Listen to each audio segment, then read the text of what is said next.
snake. It's not just because they're deadly, but it's because they're aggressive.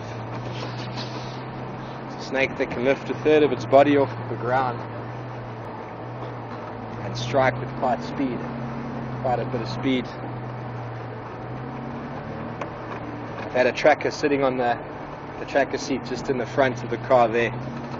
I wasn't quite paying attention to the front, so I was having a look at the side, and as they quite often do on cold days, they lie across the road looking just like a log, and he'd seen it. I hadn't quite seen my tracker's signal to stop and get very far away. By the time I was with probably about 5 or 10 meters from that, my track had somersaulted backwards into the passenger seat of my car. It's the most acrobatic I've ever seen it. But there was no embarrassment on his face. He didn't do it very didn't do it very beautifully, I must say. But he did it all the same.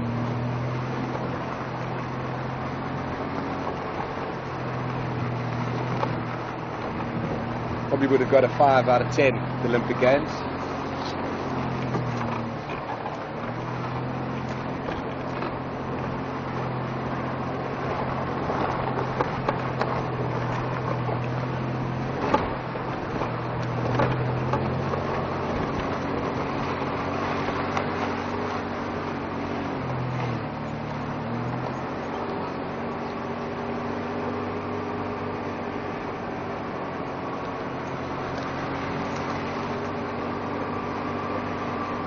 Talking about trackers, essentially 100% of the trackers in the Kruger National Park, probably you could get less than 100%, maybe 90% of them are actually Shangaan speaking, especially around this part.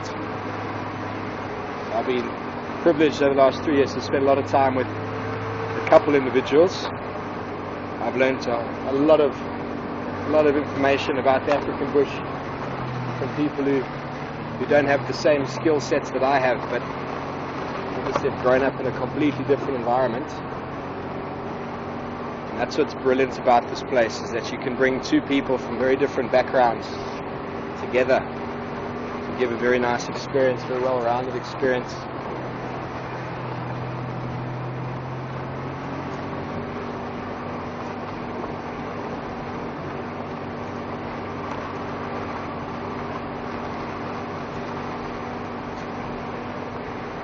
As Mark was talking about last night, he wishes he had a culture that was half as valuable or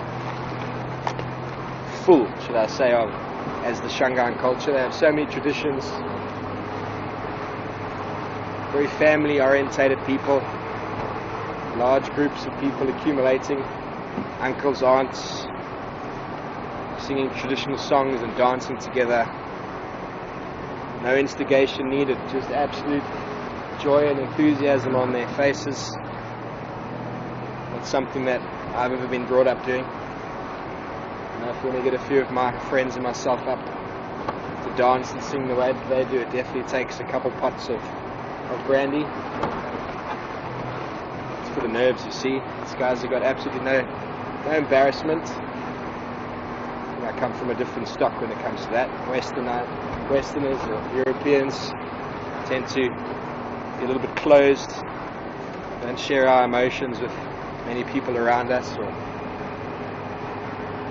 I think is quite sad.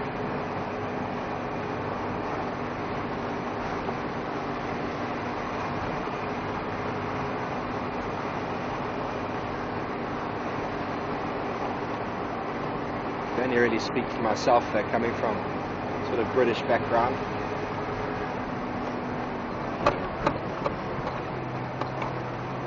South African, British.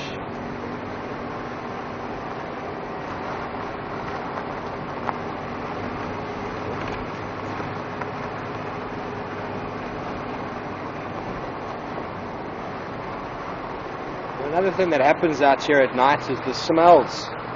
Once the heat of the day starts to dissipate, the smells of the vegetation, the green grass, the flowers, really start to dominate, especially when you go down into little depressions like this.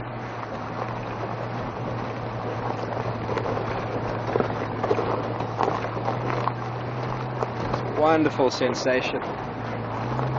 What I love about the bush is the fact that it makes all your senses very keen. You're willing to smell and taste and hear absolutely everything. I spend a little bit of time in the city every now and again, and there's so much going on that you actually tend to dull out your senses to block out the noise and the offending smells, for example. Whereas out here you embrace them. I think as people, as evolved people, we tend to forget about the fact that we do have all these senses. Animals out here are so in tune to them daily. Every moment they live, they feel, they breathe, they taste. If we could but do that, what rich lives we'd live.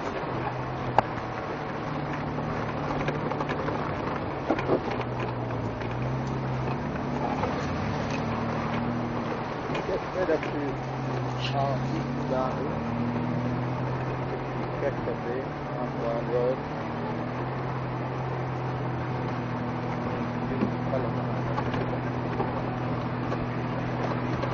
We're going a little bit further up the slope, up east. Get a little bit of a vantage point behind us. You'll see in a minute what a beautiful sunset it's going to be. The rich colours mixed with the afternoon haze. But we'll give that a few more moments to develop. Oh, there we go. Mark's going to show it to you now as we're moving.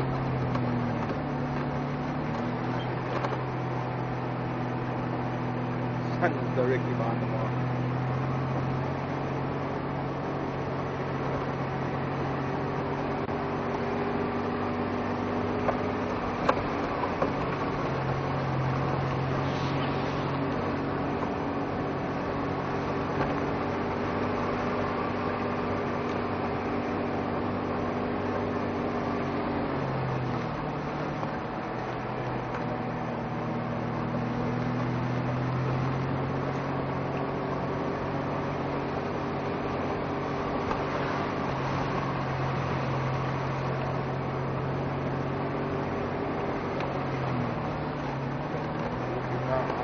Boundary.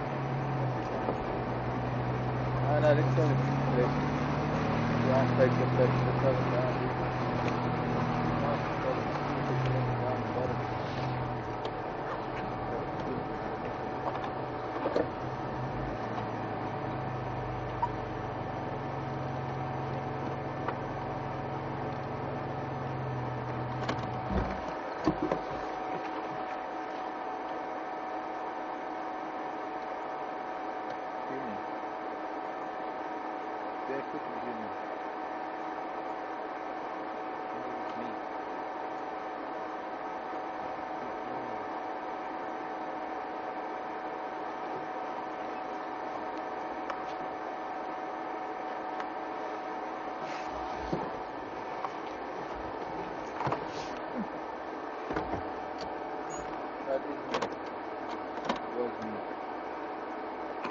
Located some tracks on the floor. I was just investigating, and it turns out that it was actually Mark's bare feet from earlier. Looked like some weirdly evolved hominid that I've been talking about. In fact, it was Mark, so it's right on the money.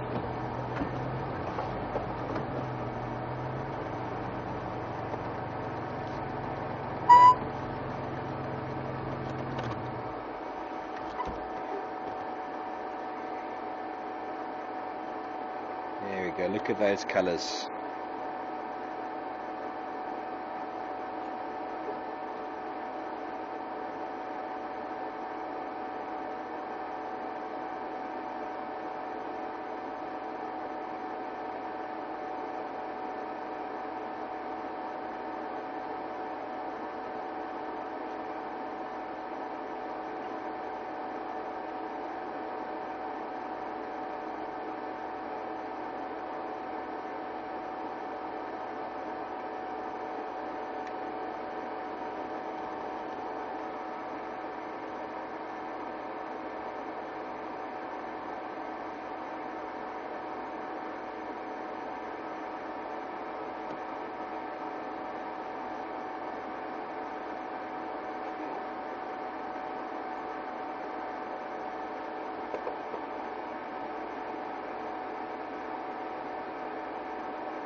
just slowly starting to slip away.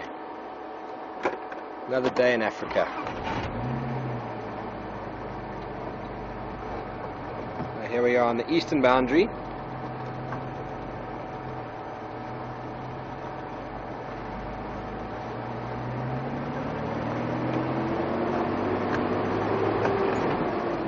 Just changing batteries, 2 seconds. There we go.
Left and right, it's just fields and fields of grass.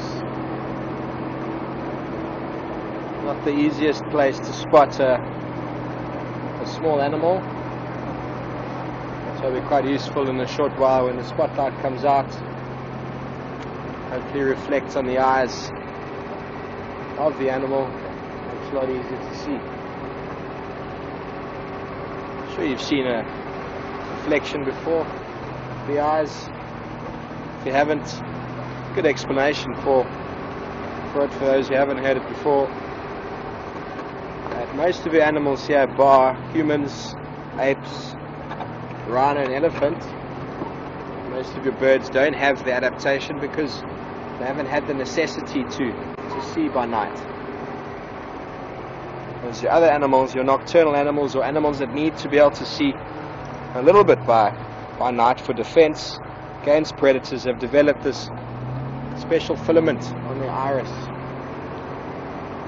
called the tapetum lucidum, which is designed for absorbing as much light from the surrounding. What we see when you look at the animal is a bright eye, a reflected eye, which means that they're actually absorbing as much light from the surrounding environment as they can to be able to see. In the case of an antelope like an impala, shining the light in their eyes obviously affects their vision.